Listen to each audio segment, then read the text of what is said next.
राधे राधे बच्चों। बच्चों हम लोगों ने क्लास 10th का फाइनेंशियल प्लानिंग चैप्टर स्टार्ट किया था, जिसमें आज हम लोग प्रैक्टिस सेट 4.3 स्टार्ट करेंगे। ठीक है। अब बच्चों 4.3 स्टार्ट करने के पहले आपको एक बात बता दूं कि ये 4.3 एंड 4.4 शेयर मार्केट पे बेस्ड है। आपको शेयर मार्केट के थोड़े बहुत फंडामेंटल्स पता चलेंगे। ठीक है। अब बहुत सारी चीजें, एक्सरसाइज स्टार्ट करने के पहले थोड़ी सी बेसिक बताता हूं। बेसिक में हम कुछ चीजें कवर करेंगे।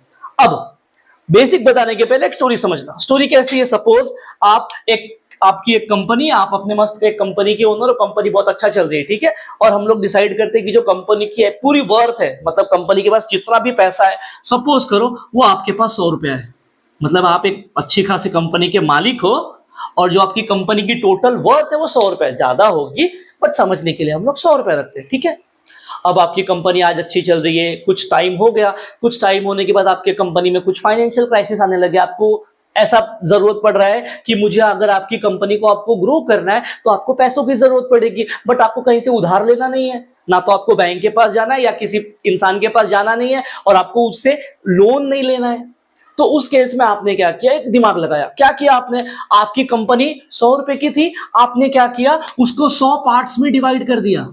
क्या किया? अपने कंपनी को 100 पार्ट्स में डिवाइड कर दिया। क्लियर है? 100 रुपए की कंपनी थी, अब चॉइस आपकी, आप कितने पार्ट में डिवाइड करते हो, समझने में आसान होगा, इसीलिए 100 रुपए की कंपनी है, मैंने उसको 100 पार्ट में तोड़ दिया। फिर आपने क्या किया?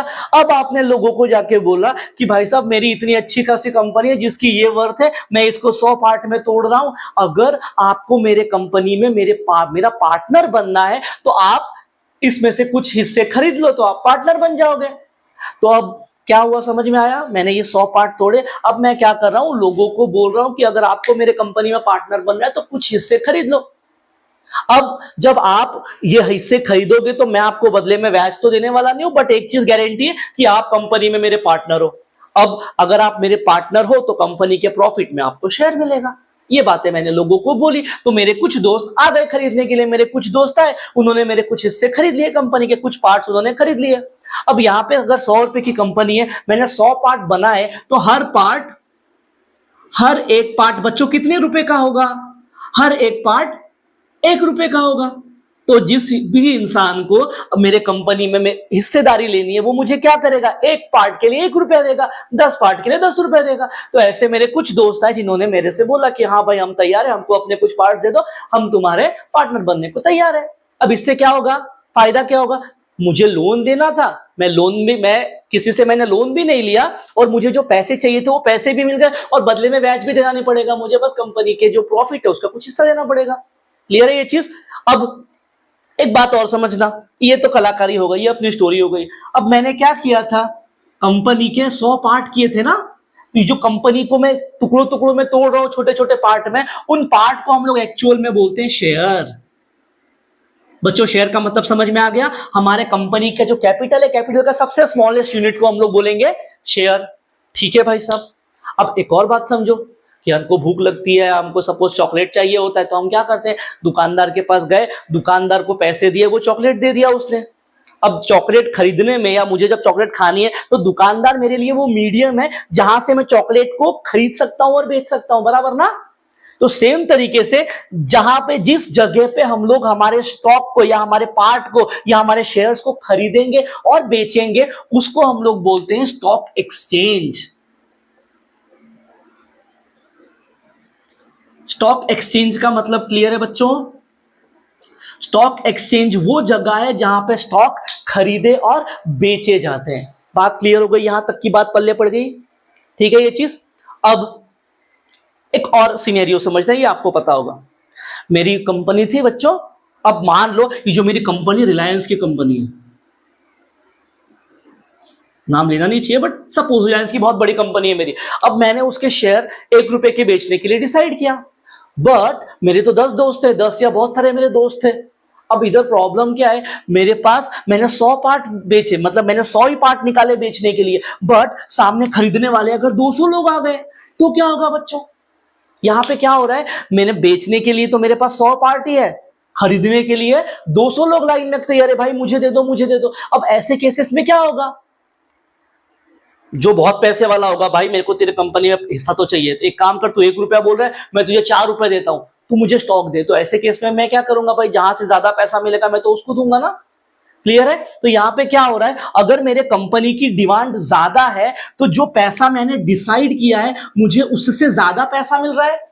ये 1 रुपए का शेयर सपोज मैंने 4 रुपए में बेच दिया, तो अब इस केस के बच्चों क्या हो रहा है, मेरी जो डिसाइडेड वैल्यू थी कि मुझे इस शेयर का 1 रुपया चाहिए, जो वैल्यू मैं पहले से डिसाइड करके रखता हूं, जो स्टॉक पे पहले से प्रिंट होती है कि भाई ये एक स्टॉक है, इस पे ये वैल्यू लिखी है, तो वो जो वैल्यू होती है हम लोग उसको बोलते हैं फेस वैल्यू। क्या होता है, क्या बोलते हैं हम लोग उसको, फेस वैल्यू। अब हमने जो एग्जांपल लिया रिलायंस वाले शेयर का, उसकी फेस वैल्यू क्या है बच्चों, 1। ये फेस वैल्यू मुझे वो मिनिमम प्राइस है जो मुझे मिलनी चाहिए, जो मैंने डिसाइड किया है कि मुझे ये स्टॉक से चाहिए। बट ये क्या हो रहा है, अगर मेरा स्टॉक बहुत डिमांड में है तो मुझे 1 का 4 भी मिल सकता है। क्लियर है ये चीज? तो ये समझ में आ गया। ये 1 रुपए का शेयर सपोज मेरे किसी XYZ दोस्त ने 4 रुपया देके खरीद लिया, तो ये 4 रुपया क्या हो जाएगी, ये 4 रुपया हो जाएगी उसकी मार्केट वैल्यू। क्या हो जाएगी, ये मार्केट वैल्यू। तो बच्चों यहां पे 2 चीजें आई, face value and market value. अब फेस वैल्यू क्या है, फेस वैल्यू वो वैल्यू है जो मैंने डिसाइड, जो ओनर ने डिसाइड किया कि मुझे इतना चाहिए। और मार्केट वैल्यू क्या है, मार्केट वैल्यू वो प्राइस है जिस प्राइस पे स्टॉक एक्चुअल में खरीदा या बेचा जा रहा है। क्लियर है ये बात? अब ये जो मार्केट वैल्यू है ये फेस वैल्यू से ज्यादा भी हो सकती है, कम भी हो सकती है। ऐसा हो जाए भाई कंपनी बहुत लॉस में चल रही है, सबको पता चल गया ये कंपनी में कुछ दम नहीं है, तो मैंने 1 रुपया डिसाइड किया, अब यहां हो गया 100 पार्ट, खरीदने वाले 10 जन ही है। अगर खरीदने वाले 10 ही जने, मेरे पास मुझे 100 पार्ट बेचने हैं, मुझे पैसे की जरूरत है, और ये 10 लोग हैं तो वो अपनी मोनोपोली करेंगे भाई, बोलेंगे 1 रुपए का नहीं चाहिए, तेरी कंपनी लॉस में, थोड़ा पैसा कम कर। तो हो सकता है मुझे ये 1 रुपए का 50 पैसा भी करना पड़े, 0.5 रुपीज भी करना पड़े। क्यों? क्योंकि मुझे तो पैसे की जरूरत है और मेरी कंपनी डिमांड में नहीं है। ऐसा भी हो सकता है। तो उस केस में 0.5 क्या हो जाएगी, उसकी मार्केट वैल्यू हो जाएगी। यहां तक की सारी बातें क्लियर है बच्चों? ठीक है। अब कुछ आगे फॉर्मूलाज वगैरह है, उसके पहले ये सारी चीजें अगर नोट डाउन करनी है तो नोट डाउन कर लो। हम लोग आगे कुछ फॉर्मूलेज देखते हैं based on market value and face value पे। ठीक है, देखते हैं क्या फॉर्मूलेज है बच्चों, देखते हैं क्या है formula market value and face value का। अब बच्चों हमने थोड़ी देर पहले एग्जांपल देखा, मेरी कंपनी 100 रुपए की थी, मैंने 100 हिस्से किए और एक हिस्सा मैंने 1 रुपए का डिसाइड किया। तो जो हिस्सा मैंने डिसाइड किया हम लोग उसको क्या बोलेंगे बच्चों, फेस वैल्यू बोलेंगे। ठीक है। अब वहां पे हमने 2 केस देखे कि मेरे पास 100 हिस्से और खरीदने वाले 200 लोग हैं, मतलब मेरी कंपनी प्रॉफिट में और लोगों को ये बात पता है, मतलब मेरी कंपनी जब डिमांड में है। उस वक्त क्या हो गया बच्चों, ये जो 1 रुपए का शेयर था ये 4 रुपए में चला गया। ये मेरी फेस वैल्यू है, ये मार्केट वैल्यू है और ये भी मार्केट वैल्यू। मतलब क्या हुआ, जब मेरी कंपनी बहुत डिमांड में थी तो मेरा जो फेस वैल्यू था उससे मुझे 4 रुपए में मेरा शेयर गया एक के बदले में। तो यहां पे क्या दिख रहा है इस केस में बच्चों, अगर इस केस में जब मैं देखूं कि जब मेरी कंपनी बहुत डिमांड में है तो फेस वैल्यू से मार्केट वैल्यू बड़ी है। इसका मतलब when market value is greater than face value हम लोग बोलेंगे शेयर इज एट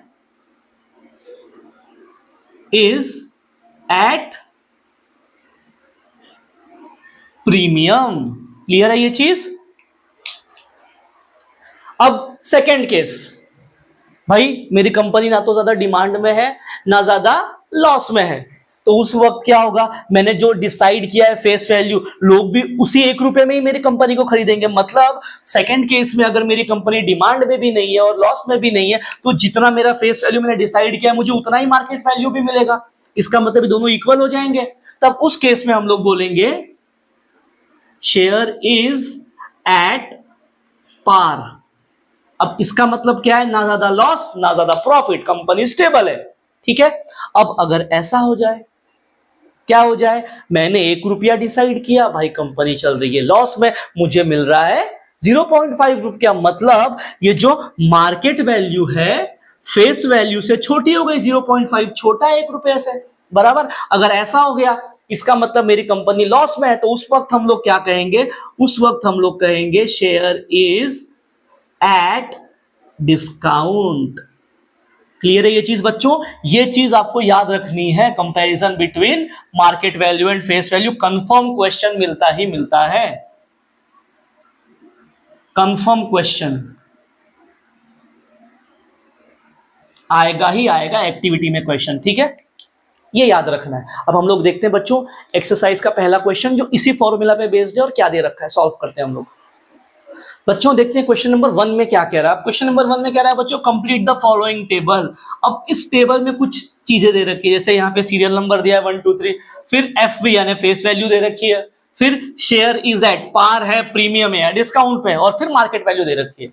अब अगर पहले वाले क्वेश्चन को ऑब्जर्व करूं तो फेस वैल्यू क्या दे रखी है बच्चों, पहले वाले के लिए फेस वैल्यू दे रखी है 100 रुपया, बराबर, क्लियर है। और मुझे बोला है शेयर इज एट पार, और मुझे बोला है मार्केट वैल्यू क्या होगी। अब हमको एक बात पता है बच्चों, अभी अभी देखा हम लोगों ने जो पीछे कंपैरिजन देखा था कि शेयर इज एट पार का मतलब होता है नो प्रॉफिट नो लॉस, जितना मैंने फेस वैल्यू डिसाइड किया है मुझे उतना ही पैसा मिलेगा। तो अगर फेस वैल्यू मैंने 100 रुपया डिसाइड किया है तो मार्केट वैल्यू 110 मिलेगी क्या, या 90 मिलेगी, कितनी मिलेगी, 100 रुपया ही मिलने वाली है ना। तो यहाँ पे मार्केट वैल्यू क्या हो जाएगी बच्चों, ना प्रॉफिट होगा ना लॉस होगा, 100 का 100 मिलेगा। क्लियर है ये चीज। अब सेकंड वाले में क्या हो रहा है जरा देखो बच्चों, सेकंड वाले में मुझे फेस वैल्यू तो भाई साहब पता नहीं है, इस पे तो क्वेश्चन मार्क दिया है। हमको पता है शेयर जो है प्रीमियम है, प्रीमियम बाय 500 रुपीज, ठीक है, शेयर 500 रुपया प्रीमियम है और उसकी मार्केट वैल्यू दे रखी है 575।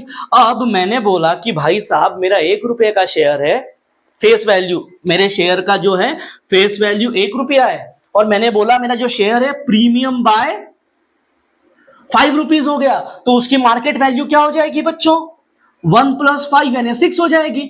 तो इस केस में भी वैसा ही होना चाहिए ना बच्चों। अगर मैंने बोला मेरा जो शेयर है प्रीमियम है 500 और उसकी मार्केट वैल्यू है 75, तो मार्केट वैल्यू कैसे निकलेगी, मार्केट वैल्यू निकलेगी premium value plus face value.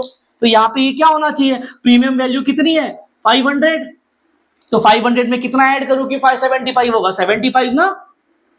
तो ये क्रिएट हो गया क्या formula, market value is equal to premium value plus face value. तो फेस वैल्यू के सामने कितना आया 75।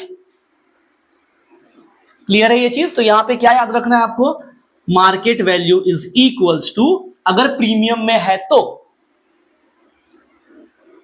Premium value plus face value. छोटा सा फॉर्मूला क्रिएट कर सकते हो, कब, प्रीमियम के लिए। सेम गोस फॉर डिस्काउंट, जिसे यहां पे माइनस करना पड़ेगा वो देखा जाएगा। क्लियर है ये चीज। तो इस केस में मुझे कितना मिला फेस वैल्यू 575 में से 500 को माइनस करो, आंसर कितना है 75। तो ये मिल गया 70 का 5 रुपीज। अब क्या बोला है देखो, मेरे शेयर की थर्ड यहां पे लिख रहा हूं, मेरे शेयर की बच्चों फेस वैल्यू है 10 रुपया और मेरी जो मार्केट वैल्यू है वो है 5 रुपया। मैंने 10 रुपए में बेचने का डिसाइड किया बट मुझे बदले में 5 रुपए मिल रहा है, तो 5 रुपए का तो लॉस हो रहा है ना। इसका मतलब शेयर क्या है, पार है, प्रीमियम है या क्या है, शेयर लॉस में चल रहा है, मतलब शेयर क्या है, डिस्काउंट में है। तो यहां पे क्या लिखेंगे, share is at discount of ₹5। मुझे कैसे पता चला 5 रुपए का डिस्काउंट, तो क्या करना पड़ेगा, फेस वैल्यू में से मार्केट वैल्यू को माइनस कर दो, जो बचा वो डिस्काउंट हो जाएगा। क्लियर है ये चीज। तो ये बॉक्स कैसे फिल किया समझ में आ गया होगा आपको। तो ये था बच्चों क्वेश्चन नंबर 1। अब क्वेश्चन नंबर 2 से लेके बाकी सारे क्वेश्चंस के लिए हमको एक फॉर्मूला देखना पड़ेगा। हम लोग पहले वो फॉर्मूला समझेंगे, उसके बाद क्वेश्चन सॉल्व करेंगे, ठीक है। देखते हैं फॉर्मूलाज क्या दे रखा है बच्चों। देखते हैं इंपॉर्टेंट फॉर्मूलाज क्या है। ये चारों इंपॉर्टेंट फॉर्मूलाज है, और ये जो आखिरी वाला है ना रेट ऑफ रिटर्न, इस पे कंफर्म बच्चों 3 मार्क का क्वेश्चन आता ही आता है और आएगा ही आएगा। अब सारे फॉर्मूलाज क्या है समझने की कोशिश करना। सबसे पहला है और सबसे इजी है, सम इन्वेस्टेड। इसका क्या मतलब है, हमारे एग्जांपल पे चलो 100 रुपए वाली कंपनी, मैंने एक शेयर बेचा, डिसाइड किया था 1 रुपए का, बराबर, मैंने ये एक शेयर है 1 रुपए का, और ऐसे मैंने 10 शेयर खरीद लिए, तो कितना पैसा इन्वेस्ट किया, number of share multiplied bye कितने रुपए का शेयर है, वो क्या हो जाएगा यहां पे बच्चों, सम इन्वेस्टेड। 10 रुपए का 10 शेयर खरीदा, कितने का शेयर है 1 रुपए का, तो 10 × 1, 10 रुपए मैंने इन्वेस्ट कर दिया उसके अंदर। तो यहां पे ये 1 क्या है, 1 वो है जिस प्राइस पे मैंने शेयर को खरीदा, यानी मार्केट वैल्यू है ये, और ये नंबर ऑफ शेयर। तो क्या है, सम इन्वेस्टेड का फॉर्मूला क्या हो जाएगा, sum invested is equals to total number of share multiplied by market value, मैंने जिस प्राइस पे वो शेयर खरीदा है वो प्राइस। चलो ये तो आ गया सम इन्वेस्टेड। अब उसके बाद है बच्चों हमारे पास अमाउंट ऑफ डिविडेंड। अब यहां पे एक बात कि भाई साहब डिविडेंड क्या है सर, आपने तो अब तक बताया ही नहीं है। स्टार्टिंग में अपनी 100 रुपए की कंपनी थी, कंपनी में मेरे दोस्त लोगों ने पार्टनरशिप किया मुझसे, बराबर है। तो मैंने बच्चों को, दोस्तों को क्या बोला था कि तुम लोग मेरे पार्टनर हो, मैं तुमको अपने प्रॉफिट में शेयर दूंगा। तो डिविडेंड का मतलब ये है कि जब कंपनी को प्रॉफिट होता है तो कंपनी अपने शेयर होल्डर्स को कुछ प्रॉफिट का हिस्सा देती है। तो वो जो हिस्सा होता है हम लोग उसको बच्चों डिविडेंड कहते हैं। क्लियर है ये चीज? डिविडेंड का मतलब होता है प्रॉफिट पे हिस्सा। अब dividend, amount of dividend per share कैसे निकालेंगे हम लोग? Amount of dividend per share is equal to, उसका फॉर्मूला है रेट ऑफ डिविडेंड। अब ये जो रेट ऑफ डिविडेंड है ये परसेंटेज में होगा, ये आपको दिया जाएगा। Rate of dividend divided bye 100 multiplied by face value. तो यहां पे एक और बात आपको याद रखनी है कि डिविडेंड हमेशा बच्चों फेस वैल्यू पे ही निकलेगा। यहां पे मार्केट वैल्यू अगर दे दिया तो सम गलत हो जाएगा। तो डिविडेंड, अमाउंट ऑफ डिविडेंड हमेशा फेस वैल्यू पे ही निकलेगा। तो ये आ गया हमारा दूसरा फॉर्मूला। ठीक है, अब तीसरा टोटल डिविडेंड हमको फाइंड करना है। ये कैसे हो जाएगा? टोटल डिविडेंड, अगर मुझे बच्चों एक शेयर पे मान लो 2 रुपए का डिविडेंड मिला और मेरे पास 10 शेयर है, तो डिविडेंड कितना हो जाएगा? 10 इंटू 2। तो टोटल डिविडेंड क्या हो जाएगा? Dividend per share multiplied by number of share. ये आ गया तीसरा फॉर्मूला। ठीक है, अब हमको क्या करना है बच्चों? अब हमको देखना है रेट ऑफ रिटर्न। ये क्या होता है? अब रेट ऑफ रिटर्न क्या होता है?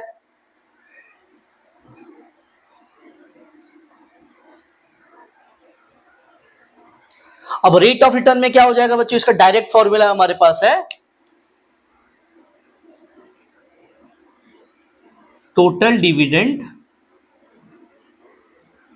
डिवाइडेड बाय सम इन्वेस्टेड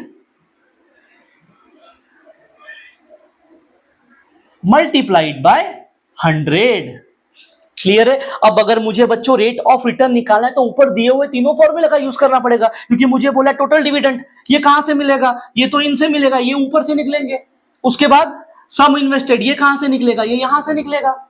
तो रेट ऑफ रिटर्न का डायरेक्ट फॉर्मूला समझ में आ गया बच्चों? Rate of return is equal to total dividend multiplied by sum invested. और ये पक्का क्वेश्चन आता है ROR का। अगर ROR निकालने बोला तो ये तीनों चीजें आंख बंद करके फाइंड कर देना। क्लियर है बच्चों? तो ये आ गए हमारे पास इंपॉर्टेंट फॉर्मूले। इसके बेसिस पे हम लोग बाकी के सारे क्वेश्चन सॉल्व करेंगे। देखते हैं क्वेश्चंस क्या है। क्वेश्चन नंबर 2 पहले सॉल्व करेंगे हम लोग। बच्चों देखते हैं क्वेश्चन नंबर 2 क्या है। क्या कह रहा है देखो, mister Amol purchased 50 shares of face value 100 when the market value of the share was ₹80. company had given 20% dividend, find the rate of return। अब बच्चों सीधा सीधा ROR निकालने की बात कर रहा है क्वेश्चन नंबर 2 में। अब देखते हैं पहले दिया क्या क्या है। क्या क्या बोला है पहले लाइन में? मुझे क्या कह रहा है? Mister Amol purchase 50 share of face value 100। कितने शेयर खरीदे? 50 शेयर। मतलब नंबर ऑफ शेयर दे रखा है मुझे, number of share equal to 50। Purchase number of share of face value 50, sorry face value 100। FV कितना दे रखा है बच्चों? ₹100। अब आगे बोला है when the market value was 80। अब इसी शेयर का मार्केट वैल्यू कितना है? ₹80। और कंपनी ने कुछ डिविडेंड भी दिया है बच्चों। रेट ऑफ डिविडेंड कितना है? 20%। Rate of dividend is equals to 80। और मुझे बच्चों ROR फाइंड करना है। क्या फाइंड करना है? To find ROR। क्या है फॉर्मूला ROR का? ROR is equals to total dividend upon क्या है? Sum invested into 100। अब यहां पे सारी चीजें फाइंड करनी पड़ेगी। तो पहले हम लोग फाइंड करेंगे सम इन्वेस्टेड। कैसे निकलेगा ये?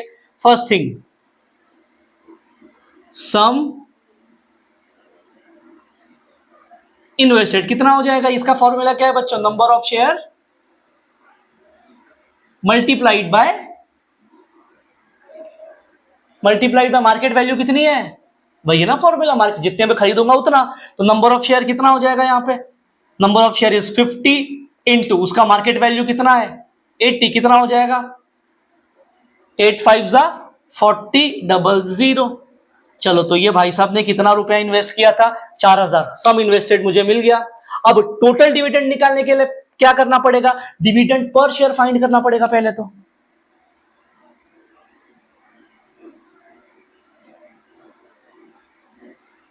डिविडेंड पर शेयर, ये डिविडेंड पर शेयर क्या है बच्चों, rate of dividend, rate of dividend upon 100 multiplied by market value. सही है ना बच्चों, सही है क्या, याद करो थोड़ी देर पहले ही बताया, डिविडेंड हमेशा फेस वैल्यू पे ही निकलेगा। तो यहां क्या हो जाएगा, अब रेट ऑफ डिविडेंड कितना दे रखा है 20, कहां गया रेट ऑफ डिविडेंड, अच्छा अबे यार यहाँ 80 लिखा मैंने, रेट ऑफ डिविडेंड कितना दिया है बच्चों 20% दिया है ना ये, तो ये आ जाएगा 20 upon 100 multiplied by face value कितनी है इसकी 100, 100 से 100 कैंसिल, कितना आ गया डिविडेंड 20 रुपीज, तो ये मुझे डिविडेंड मिल गया, डिविडेंड पर शेयर मिला। मुझे क्या फाइंड करना है, टोटल डिविडेंड, तो टोटल डिविडेंड क्या होता है, is equals to dividend per share multiplied by number of share. तो ये कितना हो जाएगा, डिविडेंड पर शेयर मुझे कितना मिल रहा है बच्चों 20 रुपए का, ठीक है, और मैंने नंबर ऑफ शेयर कितने परचेस करके रखे 50, तो ये क्या हो जाएगा 5 2 10 2 0, तो ये कितना मुझे टोटल डिविडेंड मिल रहा है बच्चों 1000 रुपए का टोटल डिविडेंड मिल रहा है। तो अब सारी चीजें मिल गई क्या, टोटल डिविडेंड हाँ भाई साहब आ गया, ये सम इन्वेस्टेड हाँ भाई साहब ये भी मिल गया, डालो आरओआर के अंदर। तो फिर आरओआर का फॉर्मूला क्या है, टोटल डिविडेंड